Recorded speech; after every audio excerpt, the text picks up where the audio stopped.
बिस्मिल्लाहिर्रहमानिर्रहीम। अस्सलामु अलैकुम वरहमतुल्लाहि वबरकातुहू। नहमदुहू व नुसल्ली अला रसूलिहिल करीम, अम्मा बाद। अल्लाह के अर्श की वुसअत, अर्श इलाही कितना बड़ा है। मोहतरम नाज़रीन, जब हम किसी इंसान का, किसी रिश्तेदार का, किसी दोस्त का घर देखते हैं तो हमें उस इंसान की माली हैसियत का अंदाज़ा हो ही जाता है। बिल्कुल इसी तरह जब हम अल्लाह की बनाई गई कायनात और इसमें बसाई गई मखलूक़ात और इन तमाम मखलूक़ात को खिलाए जाने वाले रिज़्क़ और इस रिज़्क़ के असबाब के बारे में देखते हैं तो हमें अल्लाह की ज़ात का यकता होने का और इसकी ताकत का अंदाज़ा हो ही जाता है। एंड उसी तरह जब हम कुरान और हदीस में अल्लाह के अर्श के मुतल्लिक पढ़ते हैं तो तब अल्लाह के कामिल यकता और वाहिद होने पर यकीन मुस्तहिक हो ही जाता है। दोस्तों, अगर आपने अभी तक मेरा चैनल सब्सक्राइब नहीं किया तो मेरे चैनल को सब्सक्राइब ज़रूर कर लें। मोहतरम नाज़रीन, जिस तरह अल्लाह पाक और अल्लाह पाक की सिफ़ात पर ईमान लाना हर इंसान के लिए ज़रूरी है, इसी तरह जिन चीज़ों का अल्लाह ताला ने कुरान मजीद में ज़िक्र किया है इन पर ईमान लाना ज़रूरी है। और जिन चीज़ों का तज़किरा अल्लाह पाक ने अपनी किताब कुरान मजीद में किया है, इनमें से एक अल्लाह का अर्श भी है। इस पर ईमान लाना हर एक मुसलमान और हर एक इंसान के लिए भी ज़रूरी है, क्योंकि अर्श का तज़किरा कुरान मजीद में तकरीबन 25 मरतबा आया है और इसे मुख्तलिफ मकामात पर मुख्तलिफ अंदाज में बयान किया गया है। लिहाजा अल्लाह के अर्श पर ईमान लाए बगैर कोई इंसान भी मुसलमान नहीं हो सकता। चुनांचे आज हम अल्लाह के अर्श के मुतल्लिक ऐसे हक़ाइक़ से आगाह करेंगे जिन्हें जानकर आपकी अकल हैरान रह जाएगी और उम्मीद है कि आप ये वीडियो आपके इल्म में इजाफे का सबब बनेगी। अल्लाह की मखलूक़ात में सबसे बड़ी मखलूक अल्लाह का अर्श है। इसका हुजम और साइज तमाम मखलूक़ात से बड़ा है। कायनात में बड़ी कोई मखलूक, इससे बड़ी मखलूक मौजूद नहीं। अल्लाह पाक की सबसे बड़ी और अजीम मखलूक है। चुनांचे एक रिवायत में है कि हज़रत अबू ज़र गफ़ारी रज़ी अल्लाह ताला अन्हु ने रसूलुल्लाह सल्लल्लाहु अलैहि वसल्लम से अर्श की कि अर्श और कुर्सी के बारे में पूछा तो आप सल्लल्लाहु अलैहि वसल्लम ने फरमाया, ऐ अबू ज़र, अल्लाह की कुर्सी के मुकाबले में सातों आसमान और ज़मीन ऐसे हैं जैसे बहुत बड़े बियाबान जंगल में एक कड़ा पड़ा हुआ है। और अल्लाह का अर्श कुर्सी से इतना बड़ा है जितना कि कुर्सी आसमान और ज़मीन से बड़ी है। आसमान और ज़मीन कुर्सी के अर्श में के सामने एक नुक्ते की हैसियत रखते हैं।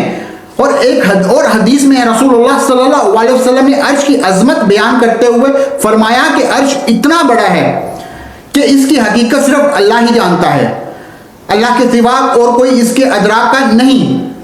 और अर्श की शक्ल सूरत के मुतल्लिक हदीस में आता है कि रसूलुल्लाह सल्लल्लाहु अलैहि वसल्लम ने फरमाया कि अर्श आसमानों से ऊपर है और गुंबद की तरह, यानी इसकी शक्ल सूरत गुंबद नुमा है। रसूलुल्लाह सल्लल्लाहु अलैहि वसल्लम ने अपने हाथों से गुंबद का इशारा किया और जैसे गुंबद ने अपने नीचे हर चीज़ को हर तरफ से घेरा हुआ होता है, इसी तरह अर्श ने भी कायनात को हर तरफ से घेरा हुआ है। इसने हर शय का अहाता कर रखा है। कायनात में कोई भी शय इससे बाहर नहीं। अल्लाह ताला ने अपने अर्श को अपने हाथों से पैदा किया है। चुनांचा इब्ने उमर रज़ी अल्लाह ताला अन्हु की हदीस में आता है कि अल्लाह ताला ने 4 चीज़ों को अपने हाथों से पैदा किया है, जिनमें से एक अर्श, दूसरा कलम और तीसरा आदम अलैहिस्सलाम और चौथा जन्नत अदन और बाकी हर मखलूक को कुन फयकून कहकर पैदा किया है।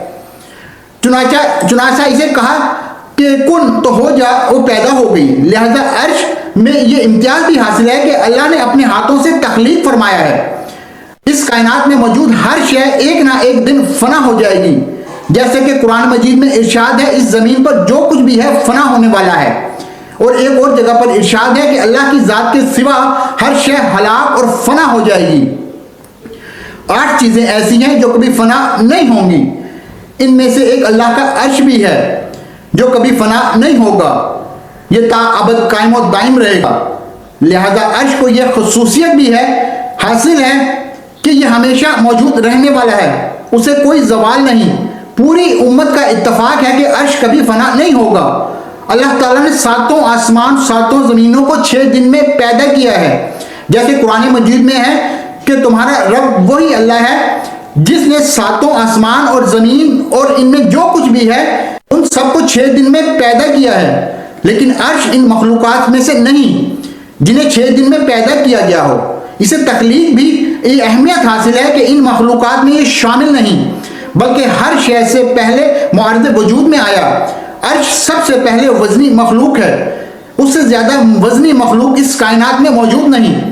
چنانچہ ایک مرتبہ رسول اللہ صلی اللہ علیہ وسلم نے سیدہ جویریہ رضی اللہ تعالیٰ عنہ سے پاس صبح سویرے فجر کی نماز کے وقت گزرے تو سیدہ جویریہ اپنی نماز کی جگہ بیٹھی تھی، پھر جب آپ چاشت کے وقت واپس آئے تب بھی سیدہ جویریہ وہیں بیٹھی تھی، تو آپ صلی اللہ علیہ وسلم نے فرمایا کیا آپ اس وقت سے ایسی حالت میں جس حالت میں چھوڑ کر گیا تھا بیٹھی ہوئی ہیں؟ انہوں نے کہا جی ہاں رسول اللہ صلی اللہ علیہ وسلم نے فرمایا میں نے تمہارے 4 جملے 3 مرتبہ کہے ہیں، اگر انہیں اب تک تمہارے کیے ہوئے اذکار سے ملایا جائے تو میرے جملے تمہارے اذکار سے وزنی ہو جائیں گے۔